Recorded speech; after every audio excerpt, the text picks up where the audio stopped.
আমার ছেলে গেছিল, তো আমি জানি না ওই ছেলেটা নিয়ে যায় দিয়া। কালকে আমি কে নিয়ে গেছিল? অনেক কিরা ভুলে গেলাম।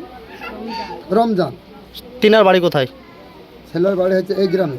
আচ্ছা, তারপর? দিয়া কালকে সংবাদ পাচ্ছি কি ওই রমজান নিয়ে গেছে। তো রমজান নিয়ে যা, তো ছেলেটা পড়ে যাক আর তেমন তাই হোক, তো ও থুয়ে চলে আছে।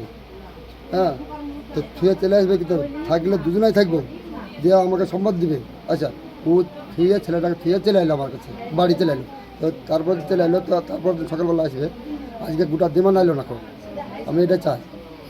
আচ্ছা, আপনারা তাহলে পরিবারে কিভাবে জানতে পারলেন যে তিনা মানে আপনার সন্তান ট্রেনে কাটা গেছে? ও রমজান ফোন করে, যাকে হোক ফোন করে, ফোন করে হোয়াটসঅ্যাপে মোবাইলে ছবি ছাড়ে, টানে ছেড়ে দেওয়ার পরে ও কিন্তু বাড়িতে আসে। যেভাবে হোক ও ফিরে চলে আসে ছেলেটাকে আমার বাড়ি। আর বাড়িতে এবার বাড়ি গেলাম রাত্রে, তো মাকে শুধাচ্ছি, বলছি কি তোমার ছেলে কই? তো বলছি ছেলে আসেনি আমার। তো বলছে, আমি বলছি ঠিক আছে। তো ওর মা বলছে কিসের লেগে বলো? আমি বলছি কিছু হয়নি কখনো। হ্যাঁ, তো আচ্ছা, রাত্রে আচ্ছা, এলো। তিনি কোথায় গিয়েছিল? কোথায় যে? কলকাতা। কলকাতা? কিসের জন্য? কাজের লেগে। আচ্ছা, পেটের ক্ষুধায় মানে কলকাতায় গিয়েছিল? হ্যাঁ, এটা যে খিদার লাগে কলকাতা। আচ্ছা, তারপরে কতদিন আগে গিয়েছিল? 11 দিন।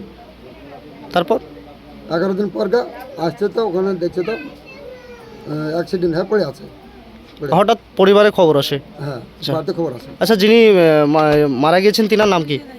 মারা গেছে তিনার নাম কি? রনি শেখ। আচ্ছা, তিনার বয়স কত? 20। বেশ।